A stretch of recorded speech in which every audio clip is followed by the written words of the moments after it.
Todavia, você é a princesa. Olá pessoal, bem-vindo ao meu canal. No vídeo de hoje nós vamos falar sobre a estrutura de 3 atos dentro do roteiro de um livro que também virou um filme, né? Que é o Diário da Princesa.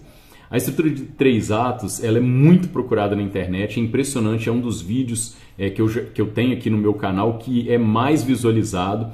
E eu comecei a fazer vários vídeos mostrando a estrutura de 3 atos em cima do roteiro de alguns livros, de alguns filmes. Ok? Eu vou colocar aqui no card para vocês alguns vídeos que já tem no canal sobre esse tema. E se você gostou, já gostou do tema, vai deixando o seu like, porque quando a gente vai deixar para o final a gente acaba esquecendo. Aproveita para compartilhar esse vídeo para aquela pessoa que você sabe que deseja se tornar uma escritora, para ela poder aperfeiçoar a sua escrita. Ok? Seja bem-vindo. Bom dia, Lily. Amiga da Lily. A Mia Thermópolis, o nome dela na verdade é Amélia, ela é a nossa protagonista. Ela é uma garota que ela está ali na escola, ela é uma menina praticamente invisível. Ai, desculpa, eu não te vi. Ela é muito parecida com Betty a Feia daquele seriado, né? Ela usa um óculos fundo de garrafa, ela tem o cabelo todo assim, quase que despenteado. E ela tem uma melhor amiga, que é a Lily. Certo? As duas, a Lily é como se fosse a nerd ali da história, e ela praticamente assim, elas são ignoradas pela turminha das populares, que é comandada ali pela Lana. E a Mia Thermópolis, a nossa protagonista, ela vive sonhando em beijar o garotão lá, o bonitão da escola, que é o Josh. Então isso tudo nos é apresentado nos primeiros 10 minutos da história, e de repente no 10º minuto, quando a mãe da Mia fala para ela que a avó dela está na cidade e quer conversar com ela. E a avó dela revela que ela é uma princesa, que a Mia é uma princesa. Desde que seu pai morreu, você é a herdeira natural do trono de Genóvia. O pai dela faleceu, não tem quem possa governar o país lá, a região chamada de Genóvia, certo? E a Mia, ela tem que decidir se ela vai querer ou não assumir o cargo de princesa. Você pode reinar. E o que acontece aí? Nós temos então o primeiro incidente excitante. No 10º minuto praticamente é quando ela tem essa conversa com a avó dela, e isso é revelado para ela. Então isso já prende a atenção ali do leitor adolescente, do leitor jovem, né? Esse livro é um livro teen, que fez muito sucesso inclusive. Então nós temos aí a Mia, ela falando a seguinte coisa, ela vira e fala assim: Ai, Clarice, meu objetivo na vida é ser invisível, e eu sou boa nisso. E ela ainda diz que ela jamais vai conseguir falar em público. Então nós temos aí uma questão dramática, uma garota que é tímida demais, ela não consegue falar em público, ela tem essa trava, ela se sente feia, ela não se sente merecedora, né, do bonitão, do garotão lá mais bonito da escola, que é como se fosse o capitão do time lá de futebol, vamos dizer assim, da escola. Nesse momento, nós temos no ato 1, o final do ato 1 aí, nos 30 primeiros minutos do filme. E antes que chegue nesses 30 primeiros minutos do filme, nós temos o quê? Tivemos o chamado, né? Nós temos uma estrutura aí do herói dentro desse roteiro aí de um romance romântico adolescente, juvenil. Nós temos o chamado. A Mia, ela recebe o chamado o quê? Para ser princesa. E ela nega. Não, não. Nós temos mais uma etapa da jornada do herói. E isso é fantástico, né? Nós estamos vendo uma estrutura que geralmente é usada para histórias de fantasia ocorrendo dentro de um filme ou de um livro de romance romântico. Ela nega, ela fala que ela não dá para ela ser princesa, que ela não vai conseguir, ela quer ter a vida dela normal. E aí, o que acontece? Ela faz uma negociação com a avó dela. Ela faz uma negociação falando assim: olha, então eu vou treinar, né, para ser uma princesa, mas não vamos divulgar isso para ninguém, porque pode ser que se eu perceber que eu não vou dar conta de ser uma princesa, então eu vou acabar negando esse convite. Então isso daí termina-se o ato 1 nesse momento, quando ela aceita o treinamento. O ato 1, o final do ato 1, passando para o ato 2, nós temos o que? O primeiro plot point. Então no primeiro plot point é quando se fecha uma porta na vida da protagonista. Alguma coisa mudou, dali para frente ela não tem mais volta, ela aceitou fazer o treinamento. Então preste atenção, nós entramos no ato 2. O ato 1 ele dura exatamente 30 minutos nesse filme. O ato 2 vai durar 55 minutos. nós temos um momento, um ponto, né, do roteiro que é o midpoint. É a metade do ato 2. No ato 2, a metade dele é marcada pelo midpoint. Então olha que interessante. Do início do ato 2 até a metade do ato 2 do midpoint, nós vamos ter o que? A transformação e o treinamento da Amélia, da Mia, né, que é a Amélia Termópolis. Então ela vai começar a treinar com a avó dela, com outras pessoas que a avó dela vai contratar para treiná-la, as etiquetas, bons modos à mesa. Então ela começa a fazer um treinamento, é como se fosse ali na jornada do herói, o garoto, ele treinando para se tornar um guerreiro, ele treinando para ter a batalha dele final contra o monstro no final da história, né? Isso é perfeito. E na primeira metade do ato 2, nós temos uma transformação da Mia, literalmente aquela transformação de Betty a feia quando ela fica bonita no final da história. A Mia ela vai se transformar, ela não vai ser mais aquela garota invisível na escola, ela vai modificar o cabelo dela, as unhas dela, vai modificar, ela começa a receber aquela mudança, né? O cabelo precisa ser mudado, os olhos ocultos debaixo de sobrancelhas grossas, unhas sujas, aí vão limpar as unhas dela, ela vai fazer as unhas, ela vai parar de usar aquelas meias cafonas e vai passar a usar meia calça, ela não vai usar mais o tipo de sapato que ela usa, aí ela começa a receber aquela instrução. Nesse momento, nós temos o primeiro conflito da Mia com a melhor amiga dela. Nossa, quem te destruiu? Porque a amiga dela vê aquela mudança e começa a achar aquilo incômodo. Ela começa a sentir que ela está perdendo a Mia como melhor amiga. E nessa primeira metade do ato 2, o bullying continua. Mesmo a Mia sofrendo uma transformação física, o bullying que ela sofre na escola continua ocorrendo, ok? E nós temos finalmente aí o midpoint. O midpoint ele vai ocorrer quando a notícia de que ela é uma princesa vaza para a imprensa. Ela está bem ali, é a Mia Termópolis. Estamos à sua espera. Por aqui, princesa, por favor, fale comigo, princesa. Eu não contei nada. Então, ela chega ali na porta da escola e tem um bando de repórteres ali aguardando por ela. Esse é o midpoint. Então, perceba, o que é o midpoint? O midpoint é um ponto na metade do ato 2 que muda o sentido da história da protagonista. Ela vinha sendo perseguida, ela vinha sendo aquela menina excluída, invisível, e de repente, a partir daquele ato, quando todo mundo descobre que ela é uma princesa, né, uma herdeira do trono de um país, da Genóvia, todo mundo fica o quê? Querendo se aproximar dela, todo mundo fica querendo tirar foto com ela, todo mundo fica querendo buscar o autógrafo dela. Então, nesse momento, muda tudo na vida dela. Nós temos o midpoint. Na segunda metade do ato 2, perceba, a gente tem a impressão de que o bullying ele acabou. Só que surge uma nova questão, na verdade, uma nova ameaça para a Mia se tornar uma princesa, a princesa de Genóvia, vamos dizer assim. Lá está ela. E como ela é? Você é mais bonita. Parece um casal reivindicando esse trono da Genóvia.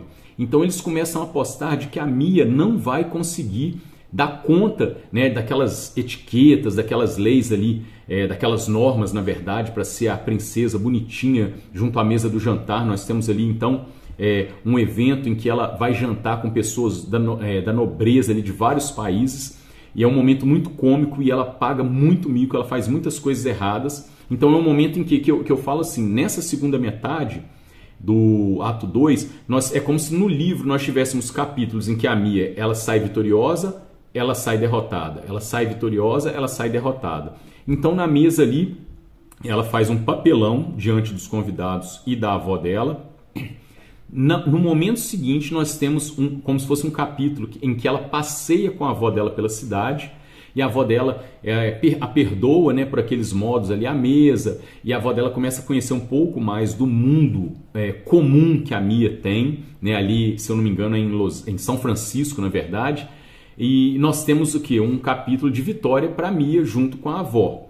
De repente nós temos um segundo momento de derrota, que é quando ela é convidada pelo Josh, aquele garotão bonitão que ela sonhava com ele. Ela é convidada para uma festa na praia. E nessa festa na praia, ela recebe um trote. Ela recebe um trote e ela percebe então que o Josh estava só usando a pessoa dela para se promover, e as amigas ali que aparentemente pararam com o bullying, na verdade estavam preparando ali aquele bullying maior, vamos dizer assim, para ela, aquele fracasso maior em que ela tem na frente das câmeras ali, ok? Então nós temos aí vários capítulos subindo e descendo a emoção do leitor. Uma hora o leitor, né, ele tem aquele momento, uau, ela conquistou a avó dela, mas não, ela decepcionou, e agora de novo ela conquistou isso, depois caiu de novo, e até que no final do ato 2, né, que é o ponto clímax da história, quando ela desiste praticamente de ser princesa, ela encontra com a amiga dela, que na verdade tem até um momento de depressão e de derrota, vamos dizer assim, um capítulo de derrota, quando a amiga dela fica esperando ela para uma entrevista e ela não aparece, porque ela foi dar atenção para a turminha, vamos dizer assim, nova, que começou a fazer companhia a ela. E aí essa amiga dela é confrontada, a amiga dela joga na cara dela algumas verdades, elas brigam, e na hora que elas estão ali praticamente desfazendo a amizade, a amiga dela vem com um discurso, a Lily vem com um discurso assim muito profundo. Meus parabéns, realizei o seu desejo. Não vou ser mais princesa. E é um discurso muito bonito, tá? Que a Lily faz. Naquele momento toca o coração dela. E esse é o clímax da história, praticamente. E ela recebe da avó dela o diário que pertenceu ao pai dela, que o pai dela deixou para ela, ok? E aí nós entramos aí, é um momento como se, na verdade, ela vencesse ali o maior medo dela, que é aceitar ou não ser princesa. Nós entramos no ato 3, que vai ser o desfecho da nossa história. O desfecho da nossa história, ele vai ocorrer o ato 3 em 25 minutos, ok? E esse desfecho, ele vai basicamente acontecer o que aí? A Mia, ela vai mostrar que ocorreu uma transformação psicológica nela. Se durante o ato 2 vinha ocorrendo aquela transformação física, no ato 3, ela vai selar de vez, ela vai confirmar para o leitor que ela não mudou apenas fisicamente, ela mudou psicologicamente. E aí vai ter um momento de um embate dela com o Josh na escola, em que ela vai à desforra, vamos dizer assim, e ela vai dar o troco ao Josh na aula de educação física. Na sequência, ela dá o troco na Lana, que é a garota ali, a popular, né, que preparou todo aquele trote para ela. E no final, ela desolada, né, ela leu o diário ali que o pai dela deixou para ela. Tem um momento muito emocionante, são várias cenas pequenas no filme, né, cenas assim de 2, 3 minutos intercalando uma com a outra, mostrando o baile de independência da Genovia, que está ocorrendo no momento em que ela teria que dizer que ela aceita ou não ser princesa. E aí ela tem uma dificuldade muito grande para chegar. Nós vamos ter a ajuda do chofer, da mãe dela, da avó dela, na verdade, que é um personagem secundário. E ela consegue finalmente chegar ali com muita dificuldade, só que ela chega toda molhada porque estava chovendo, com uma roupa toda comum, que não é uma roupa de festa. E os repórteres interpretam aquilo como sendo uma roupa arrojada. Tem muita comédia na história, né? É uma história que tem bastante momentos cômicos. E ela finalmente aceita ser reconhecida como a princesa da Genovia. Ali nós concluímos, nós fechamos a história no momento em que a Mia, ela diz uma coisa muito interessante. Ela vira e fala assim: hoje de manhã, quando me levantei, eu era Mia Termópolis, mas agora eu decidi ser Amélia. Eu escolhi ser, daqui por diante, Amélia Mignonette Termópolis Rinaldi. Então nós temos finalmente a transformação completa da nossa protagonista. Como eu sempre falo, né, para os meus alunos no curso de escrita criativa, as melhores histórias, as boas histórias são aquelas que contam a transformação dos seus protagonistas. Isso é o que ocorre ali no fechamento da história. E a história praticamente se fecha com um beijo da Mia, ela beijando o irmão da Lily, a melhor amiga dela. Existe um romance bem superficial que vai sendo desenvolvido aos poucos durante a história entre a Mia e esse irmão da Lily. E ali no final eles se beijam. Um detalhe muito importante, interessante que tem aqui nesse beijo é que desde o início, lá no ato 1, quando a Mia ela fala sobre, ela se imagina beijando o Josh, né, o bonitão lá da escola. Ela fala que ela gostaria de beijar, e no dia que ela fosse beijar um garoto, que ela estivesse apaixonada por ele, ela ia levantar um dos pés dela, porque isso acontece em todos os filmes de romance que ela assiste, né? A garota, quando está apaixonada e beija, ela levanta o pé dela levanta. e isso acontece no final. Isso é muito interessante porque traz à memória do leitor ou do telespectador, no caso do filme, algo que foi implantado na mente dele lá no início do filme. Isso é um recurso de roteiro muito importante, ele é um recurso de roteiro que geralmente causa uma emoção muito grande no leitor, e esse recurso de roteiro ele é tão importante que é muito comum nós vermos esse recurso em filmes de romance romântico, certo? Isso acontece também naquele filme Como Eu Era Antes de Você. Pessoal, então, basicamente, nós poderíamos ficar aqui 40 minutos, no mínimo, falando sobre cada detalhe desse roteiro, do roteiro desse filme. O importante que eu quero trazer aqui para este vídeo de hoje, que é o que nós estamos tratando na nossa aula de mentoria no Telegram, é que essa história é uma história de romance romântico, é uma comédia romântica, vamos dizer assim. No entanto, ela usa uma estrutura que geralmente é utilizada em histórias de literatura fantástica, que é a jornada do herói. Mesmo num romance romântico, nós podemos inserir uma estrutura de histórias de fantasia. Isso é muito importante porque quando a gente mescla as estruturas de cada gênero com um gênero diferente, a gente faz essa mistura, nós temos chances de fazer com que a nossa história ela atinja com mais força ali a mente do nosso leitor, a emoção do nosso leitor. Isso é muito curioso, ok? Eu espero que vocês tenham gostado do vídeo, eu espero que vocês deixem comentário aí embaixo, que vocês passem, quem ainda não segue o canal, passem a seguir o canal, ok? Um forte abraço.